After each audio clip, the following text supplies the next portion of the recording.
Gentlemen, I'm here on the show, and I'm here to talk about my preview for Chicago Street Course for the Xfinity Series and Nascar Cup Series. So I'm going to give my preview and picks. I'm pre-recording this. I'm recording this at about midnight, so I'll upload this video on Thursday sometime during the day. So I can get this video out of the way. I'll still do the Dodgers recap. The Dodgers recap will be on time, but this video, I'll pre-record and upload it sometime during the day, Thursday. Probably when I wake up, whenever that is. Whenever I eventually fall asleep, whenever that is, I'll upload this when I wake up. But let's get into the preview here. So after chaotic Nashville race, the chaotic 5 overtime finish,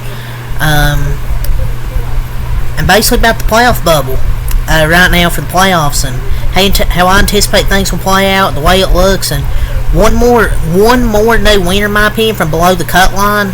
It would send everything into chaos because you already had Joey Logano, who was, I think, below the cut line heading to this race, win. So one more new winner below the cut line, and it's going to really change things up.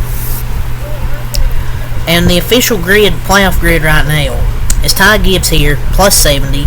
Ross Chastain plus 66. Chris Buescher plus 56, and Alex Bowman holds the last spot plus 51.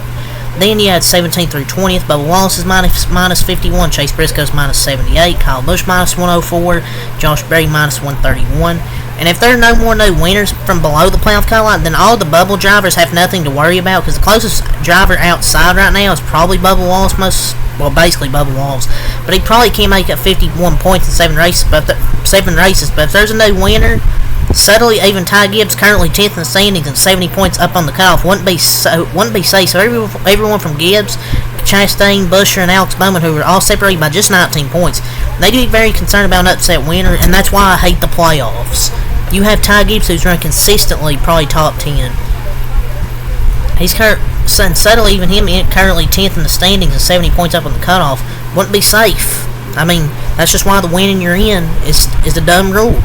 I hate the winning you're in for the playoffs, because it's a waste of a spot. Like, if you're not one of the top guys running top 5, 10 every week, then I don't know why you belong in the playoffs just because you win one race. But we'll see. But that's about the playoff picture for Cup. I want to speak of the chaos. Last year's street race was definitely that, with rain delays, wet streets, plenty of crashing, and a last-minute shortening of the race due to the sun setting. I expect to see another crazy race this weekend. The chance of rain's going up, but last time I checked it was at a 40% chance of rain. I expect another race. The rain was a major factor, so we'll see how this race is Sunday, if it does rain again. If NASCAR are wimps and actually race. But it should have some chaotic elements again here in year 2 at Chicago Street Course. NASCAR does not race on any other street courses, and most of the drivers' only street racing experience came last year. That's a major reason, I thought, why Supercars driver superstar SVG was able to drop in and win his Cup Series debut. I'm not saying that as a fluke, because he's a really good street and road course racer, so that definitely wasn't a fluke. SVG, just that impressive, getting that car his first time in a Cup car in the next gen, and just wins his first race. But now he's a full-time Xfinity driver and will also be in the Cup race. So the big question is whether he can replicate his performance, or whether the Cup field has made gains in street racing. Had made gains in street racing last year, but the difference is this year he's not in a Trackhouse car; he's in a Colleague car. I still think he'll run good, but Colleague just isn't the same in Cup, and I just don't know if you can trust Colleague right now. But if anybody can wheel that thing, Shane Van Gisbergen can. But because the weather was just so abysmal last year, there's so many unknowns.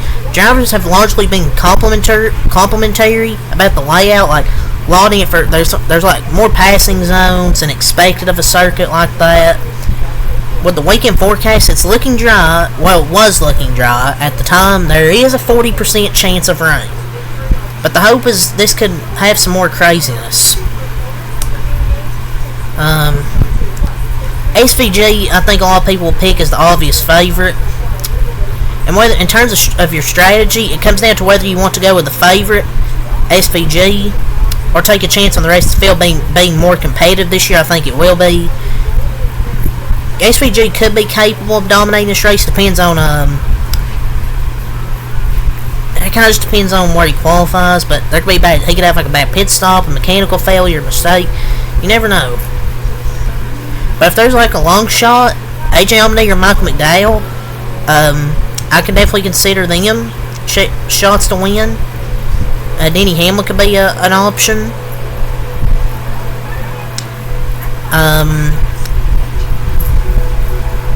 Kyle Larson, he's a threat everywhere. Christopher Bell's been running really well as of late. But I don't know if he'll dominate this race. We'll see. I think it'll be chaotic, just like last year. But we'll see the weather. But my pick to win the race is I'm going to pick Tyler Reddick, coming off a strong top 5 finish at Nashville. And he ran good late here last year. He was running the top 5, had a really strong car before he bent it in the tire barrier. So, and he's running really good on road courses. I know this isn't a road course, but the street course really basically nearly the same thing. And Tyler Reddick's been one of the best in this car at like these road course type tracks. So I'm gonna pick Tyler Reddick to get the win. I'm feeling good about them heading this race.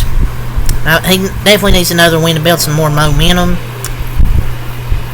So yeah, but I could definitely see maybe somebody trying to pull some strategy to where they can try and get front. Some of these guys below the cut line, like maybe a Kyle Busch or a Chase Briscoe could try and pull off some crazy strategy. But I think this will definitely be a competitive race. But I still think you'll have your typical chaos. We'll talk about the Xfinity series. Here, they didn't get a full race in last year. It ended early. Cole Custer got the win there. I think it was because of the rain or something. So that was kind of just a shit show. That was a disaster, but the Cup race made up for it.